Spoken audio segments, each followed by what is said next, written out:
Hey guys, welcome back to the channel where it's the best place to learn about Canadian finance. Now for this week, I wanted to talk about two topics that my clients have asked me about throughout the week. One is the Airbnb IPO and the other is the HSBC 0.99% on the new mortgage products. I thought both of them were pretty interesting, one from an investment perspective, another from a real estate investing perspective. So I want to share a little bit what we discussed in there, what we can learn from these events, and also what are the future implications if there are any. So without further ado, let's get into the video. Now before we start, please help support this channel by liking this video and also subscribing to me if you haven't already. Alright, so let's first talk about the Airbnb IPO, which is the biggest news this week. Now just before the IPO announced on Wednesday, it was priced at $68 per share. But at opening, it actually jumped more than 100% and was at $146 and ended at the day for $144. So within one day, it jumped over 100%. In total, it raised $3.9 billion from this offering, making it the largest US IPO for this year. However, this week, Airbnb is not the only company that went public. We also have another one that is very famous, DoorDash. It actually went public one day before Airbnb, and its stocks also jumped a lot, about 85.8% in one day, and closed at $189.51. Now, some of my clients expressed that at least DoorDash made sense because of the pandemic. A lot more people are probably staying at home and ordering takeouts through DoorDash, so they actually benefited from this, and it's no wonder the IPO went up so much. But how about Airbnb? How does that make sense? How can a company that never posted a profit purely rely on short-term rental, which we think is definitely wrecked by COVID-19? How can they still have the IPO go so right for them? What is actually going on? Is the world and the market truly insane, or is there something we're not seeing here? So I want to use this chance to go over some facts and misconceptions that we often have about investing that can really put us off from our expectations versus reality. So first thing we need to understand is not only is Airbnb not posting a profit, DoorDash also not posting a profit. Actually, most tech giants do not post a profit as you see here on the screen. In fact, a professor named Jay Ritter actually reported in 2018 that for all the companies that went public during that year, only 17% of the tech companies went public are profitable, as opposed to 43% for non-tech companies. So what that means is for every 10 tech company that went public that year, less than 2 are actually profitable. Then why is people buying into these companies if they're not profitable? And this brings me to a second point that we need to understand is profit versus growth. They can mean the same thing, but nowadays they can also mean two different things. So in 2017, a fund manager named David Einhorn, which is known for his value investing, which is focused on buying into underpriced companies, improve their profitability and valuation in the long run, and make money that way. He actually wrote an article arguing that value investing, which has worked for many years in the past, may not work anymore because of growth tech stocks like Amazon or Tesla. So in there, he actually made a remark saying that what if equity investing has nothing to do with current or future profits and instead derive from a company's ability to be disruptive, to provide social change, or to advance new beneficial technologies, even when doing so results in current and future economic loss. Actually, what he said is exactly what we have been seeing in recent years. When it comes to these tech companies, yes, we still hope for future profitability like Facebook or Amazon, who start out to be losing money, but then later able to turn a profit. However, people are more focused on other intangible qualities such as disruptiveness and scale. So investors perceive these companies to disrupt and shape our society. Many believe that if they have enough influence, they can create products or ecosystem that later on are worth billions more than what it is today. And that's basically the premium they're paying on top of the actual valuation of the company. This is why for Uber, for example, they're willing to subsidize every ride to capture market share, and Toyota is more than happy to pump millions of dollars into this venture despite Uber technically is losing money every ride it makes. And even for stocks like Amazon, who is posting a profit, if you compare to the actual profit versus other traditional companies or retailer or service providers, their profit is actually very little. Yet they're the most valuable company in the world today. Most of these stock prices are built on how disruptive and massively scaled these companies can be, which brings me to the next point, which is hype. Because these companies can no longer be valued based on their profit, because most of them don't even post a profit, it's really about confidence and perception of the company. And that can create a lot of opportunities as well as dangers when you buy into these stocks, especially when it's an IPO. A lot of the tech IPOs actually start off great, but usually will take quite a dip after. For example, you can see Facebook, Uber, Lyft, Twitter, etc. Usually follow a similar pattern of soaring at the initial stage of IPO, and then they're going to drop very rapidly. Now, many stocks like Facebook's do make great recovery and turn out to be worth a lot more than the initial IPO, but people have to be aware of the initial drop that's happening.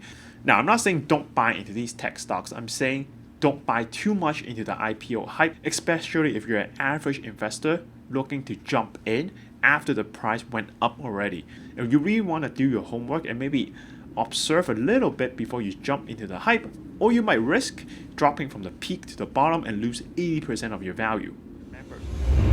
Alright, so let's move on. Now, before you do, a quick reminder that I have a private Facebook group with 2,500 members in there. So if you're someone that's interested in getting more knowledge and information and ask questions, make sure you click the link in my description below to join my group.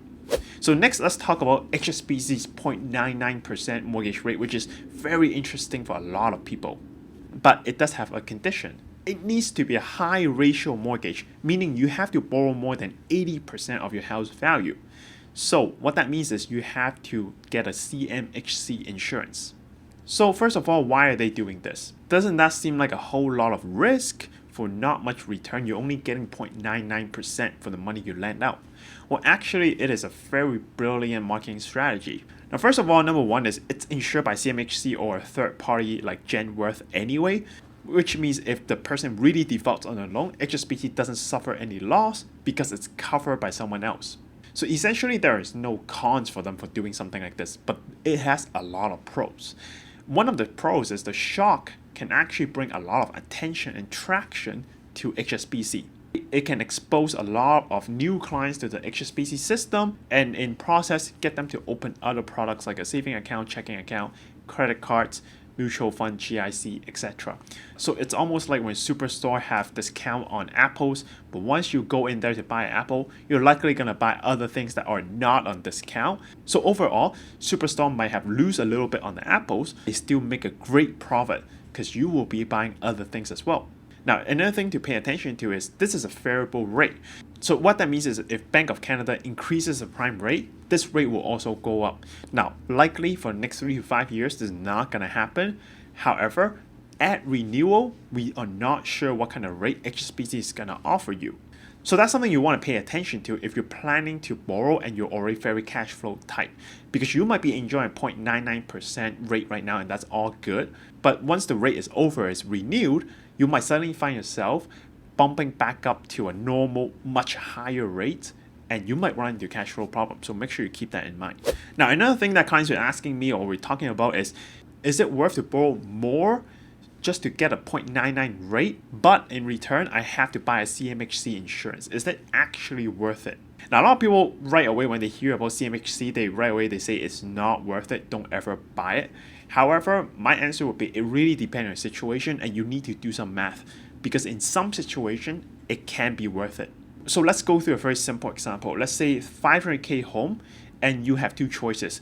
You can either do a 10% down, so get the CMHC and go with HSBC 0.99%, or you put a 20% down, no CMHC, but you have to pay a higher interest on your mortgage. So let's say we go with your original plan of 20% down, so you're only borrowing 400K at 1.5% variable rate, 25-year amortization.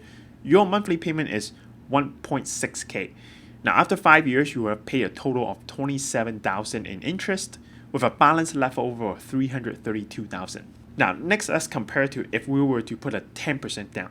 So we would actually borrow 450,000 at 0.99% rate with HSBC, amortized at 25 years, plus we add the CMHC insurance on top of our borrowed amount, our total monthly payment would be $1,745 per month. Now, after 5 years, we would have paid $21,000 in interest, and our balance would be $381,000 because we borrowed more in this scenario. But here's the thing, because you only paid 10% down, you actually have another 10% on the side that you didn't have to put into your house, which is $50K. If you were to take the $50K and just pay into your mortgage right away, you would have owed $331,000, even though you have a CMHC insurance on there. But most of us probably would not just put $50K on the side and not do anything with it for the last 5 years. So let's say we invested it and we were getting 8% a year in our investment, whatever we're doing. Now, ignoring tax, or we can use a TFSA, we would have had $73,000 after 5 years. So if we were to take our whole investment, pay into our leftover mortgage of $381,000, we would have owed $308,000. Which means, compared to scenario number 1, we actually owe $25K less.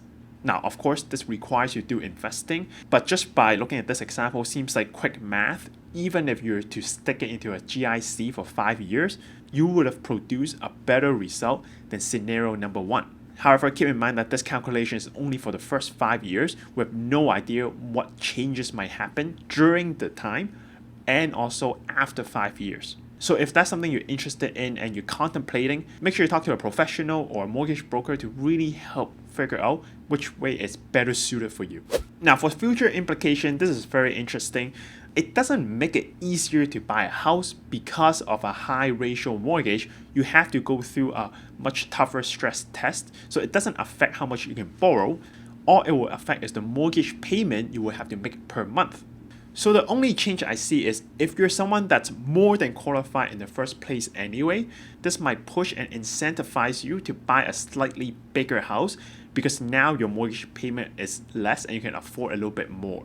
But if you're using everything you qualify for in the first place, this doesn't help you buy a bigger house. Now, the last thing to understand is don't get overconfident and have a false sense of security just because you're at 0.99% and before you weren't gonna borrow to the max and now you want to just because the interest rate is lower when you're not ready for it.